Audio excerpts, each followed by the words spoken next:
Parallel और series दोनों के बारे में बता दिया था। और आज हम लोग पढ़ने वाले हैं इस टॉपिक के बारे में जिसका नाम है heating effect of electric current. तो देखिए, इसके बारे में हम सबसे पहले समझते हैं कि अगर किसी भी कंडक्टर में हम लोग इलेक्ट्रिक करंट को पास करवाते हैं तो उसमें दो इफेक्ट होता है। पहला होता है हीटिंग इफेक्ट और दूसरा होता है मैग्नेटिक इफेक्ट। पहला हीटिंग इफेक्ट, दूसरा मैग्नेटिक इफेक्ट। तो ठीक है, तो देखिए मैग्नेटिक इफेक्ट तो अभी नहीं पढ़ना, आज हम लोग पढ़ेंगे heating effect of electric current. Magnetic effect of electric current का एक टॉपिक है जिसके बारे में हम लोग मैग्नेट के साथ साथ पढ़ते हैं उसमें, और आज हम लोग पढ़ेंगे heating effect of electric current. तो देखिए, सबसे पहले हम लोग समझते हैं, आप लोग सभी जानते होंगे कि law of conservation of energy के बारे में। उससे क्या होता है कि एनर्जी हमारा ना तो क्रिएट होता है ना तो डिस्ट्रॉय होता है, यानी कि ना तो एनर्जी हमारा बनता है और ना ही बर्बाद होता है। सब तो होता क्या है एनर्जी आखिर, तो अगर किसी भी चीज़ में एनर्जी हम लोग देते हैं तो एक फॉर्म से दूसरे फॉर्म में ट्रांसफर होता है, यानी कि एक रूप से दूसरे रूप में बदलता है।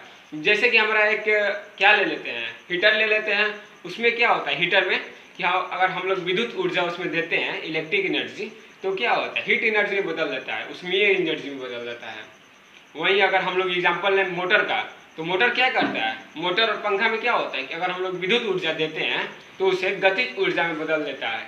यानी कि जब मोटर और ये पंखे में हम लोग इलेक्ट्रिकल एनर्जी देते हैं तो उसे कैनेटिक एनर्जी में बदल देता है। तो आज हम लोग पढ़ेंगे heating effect of electric current. वही इसी का भी एक टाइप होता है। देखिए एनर्जी यहाँ पे क्या होता है, एनर्जी यहाँ पे heating effect of electric current में इलेक्ट्रिकल एनर्जी हीट एनर्जी में कन्वर्ट हो जाता है। उसी को कहते हैं heating effect of electric current के बारे में।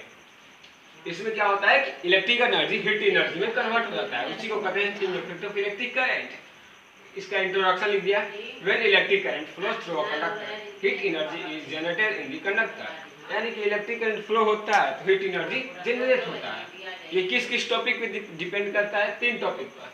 पहला टॉपिक ये होता है रेजिस्टेंस ऑफ द कंडक्टर, दूसरा होता है time for which current flow, and third होता है करंट, जितना करंट फ्लो हो रहा है। रेजिस्टेंस पे कैसे डिपेंड करता है, H directly proportional to R, यानी एच बढ़ेगा तो आर बढ़ेगा। वैसे ही कितना समय तक ये करंट फ्लो हुआ, ये भी डायरेक्टली प्रोपोर्शनल होता है, H directly proportional to T. अगर टाइम ज़्यादा होगा तो हीट एनर्जी ज़्यादा निकलेगा। वही current, amount of current I, यानी कि आई करंट पे क्या होता है, इसके स्क्वायर के डायरेक्टली प्रोपोर्शनल होता है। जितना ज़्यादा हमारा स्क्वायर ये करंट फ्लो होगा उसका हाफ होगा हमारा ये हीट एनर्जी। और इसमें क्या होता है, जब अगर डायरेक्टली प्रोपोर्शनल हो, अगर हीट एनर्जी रेजिस्टेंस के डायरेक्टली प्रोपोर्शनल हो तो आई और टी कांस्टेंट होना चाहिए। आई कहने का मतलब करंट और टी टाइम। वैसे ये सबने लिख दिया है। अगर हम तीनों इक्वेशन को ऐड करेंगे तो हमको क्या मिलेगा, एच इज इक्वल टू के आई स्क्वायर आर टी। अब के कहाँ से आया, तो एक प्रोपोर्शनलिटी जो कांस्टेंट है था वहाँ पे के आया। के क्या है यहाँ पे, के इस कांस्टेंट है जिसका वैल्यू 1 होता है, के का वैल्यू 1 हो गया यहाँ पे। तो हमको क्या मिला, H is equal to I square R T. H is equal to I square R T हमारा कहाँ से आया, तो देखिए आप सभी जानते हैं कि potential difference is equal to work done by charge. Potential difference is equal to work done by charge. तो वर्क डन इक्वल टू क्या हो गया, पोटेंशियल डिफरेंस इनटू चार्ज। अब पोटेंशियल डिफरेंस का आप सभी जानते हैं कि I R, potential difference is equal to current into resistance होता है। Potential difference is equal to current into resistance होता है, और चार्ज इज इक्वल टू होता है करंट इनटू टाइम होता है। हमारे यहाँ पे क्या मिला, work done is equal to I square R T. अब यहाँ पे वर्क डन मिला, हमको हीट लाना है। तो हमारा सभी जो वर्क डन काम होता है इलेक्ट्रिकल एनर्जी, वो सभी हीट एनर्जी में ट्रांसफर हो जाता है। कंडक्टर में सभी वर्क डन हीट एनर्जी में ट्रांसफर हो जाता है। तो यहीं पे हमारा मिला H is equal to W is equal to I square R T.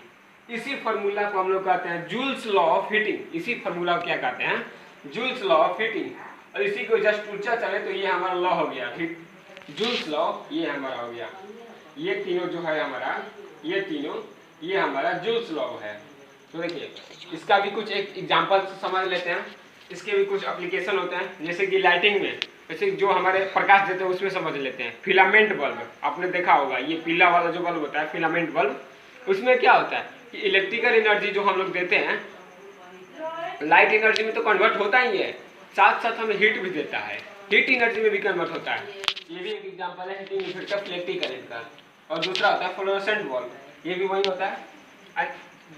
दूसरा समस्या इलेक्ट्रिकल हीटिंग में, कुकर में देख लिए electrical cooker, electrical heater, electrical kettles और इलेक्ट्रिकल आयरन्स। आयरन्स के बारे में समझते हैं।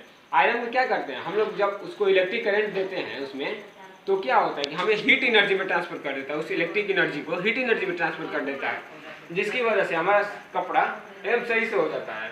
तो वही हमारा एग्जाम्पल था, एप्लीकेशन था, और यही था हमारा heating effect of electric current. तो अंत में heating effect of electric current का सिंपल सा definition, it convert electrical energy into heat energy, that's known as heating effect of electric current, and Joule's law of heating is equal to I² RT। तो खत्म।